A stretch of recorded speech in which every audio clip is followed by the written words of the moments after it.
এই এলাকার যিনি সমাজসেবী পিন্টু রঞ্জন দাস আমাদের ওয়ার্ড সভাপতি উনি বলেছেন যে এখানে 7-8টা দোকান এবং রাইভেল ইউনিয়ন ক্লাব গতকাল গভীর রাতে অগ্নিকাণ্ডে এগুলি মোটামুটি ধ্বংসই। আমি বলবো 7টা দোকান একদম পুরোপুরি সমস্ত জিনিসপত্র নষ্ট হয়ে গেছে।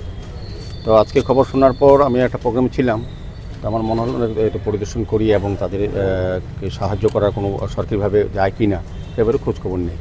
তো আমার সঙ্গে আমাদের কর্পোরেটর জাহ্নবী দাস চৌধুরী মহোদয় আছেন, আমাদের মণ্ডল সভাপতি শ্যামল কুমার দেব আছেন এবং অন্যান্য যারা এলাকার এবং এই ক্লাবের সভাপতি সম্পাদক সহ প্রত্যেকে আছেন। এটা কোর্ট চত্বরে বহুদিন ধরে তারা ব্যবসা করে আসছেন, তাদের আইনগতভাবেও আমাদের কর্পোরেশন থেকেও ট্রেড লাইসেন্স নেওয়া আছে। কিন্তু খুবই দুর্ভাগ্যজনক এবং খুবই দুঃখের যে প্রতিটি সামগ্রী তারা কিছু বের করতে পারেনি, সমস্ত নষ্ট হয়ে গেছে। তো আমি এসডিএম সাহেবের সঙ্গে কথা বলেছি, ওনারাও এনকোয়ারি করেছেন, অলরেডি তহসিলদার পাঠিয়েছেন, স্টাফ পাঠিয়েছেন। এটা এনকোয়ারি রিপোর্ট তারা জমা দেবেন, আমাদের আগরতলা মিউনিসিপ্যাল কর্পোরেশন থেকে আমাদের ইঞ্জিনিয়ারও দেখবেন। পাশাপাশি ফায়ার ব্রিগেডের সঙ্গে কথা বলেছেন, মণ্ডল সভাপতি বলেই দিয়েছেন, ওনার সঙ্গে ডিটের সঙ্গে কথা বলেছি।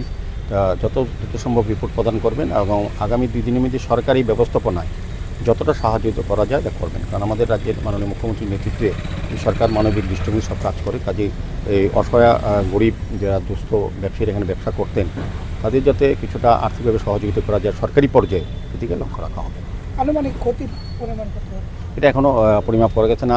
কারণ কী কারণে আগুন লাগলো এটা আমরা তো বলতে পারবো না। যারা তদন্তকারী সংস্থা, পুলিশ বা ফায়ার ব্রিগেড সংস্থা তারা রিপোর্ট দেবেন, সেই রিপোর্টের ভিত্তিতে পরবর্তী সময় সরকারি তরফে কার্যকর ব্যবস্থা গ্রহণ করা হবে।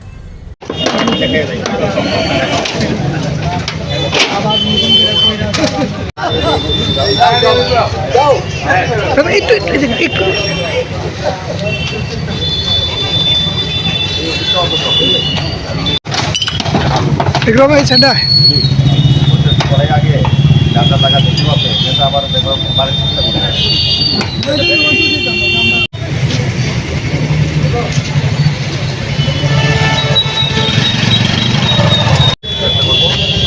যে সিস্টেম যতটা কার্যকর সেটা করবো।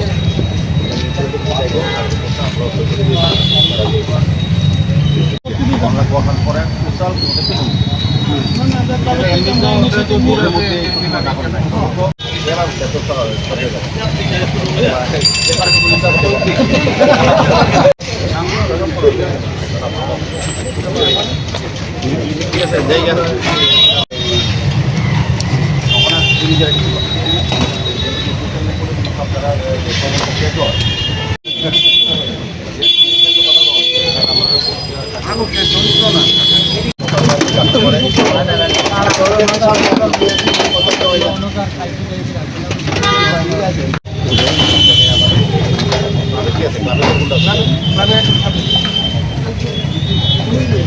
লং তরে কাচ্চি ঘানির সর্ষে তেলে টেস্ট, যে খাবে সেই বলবে লং তরাইবে, লং তরাইবে।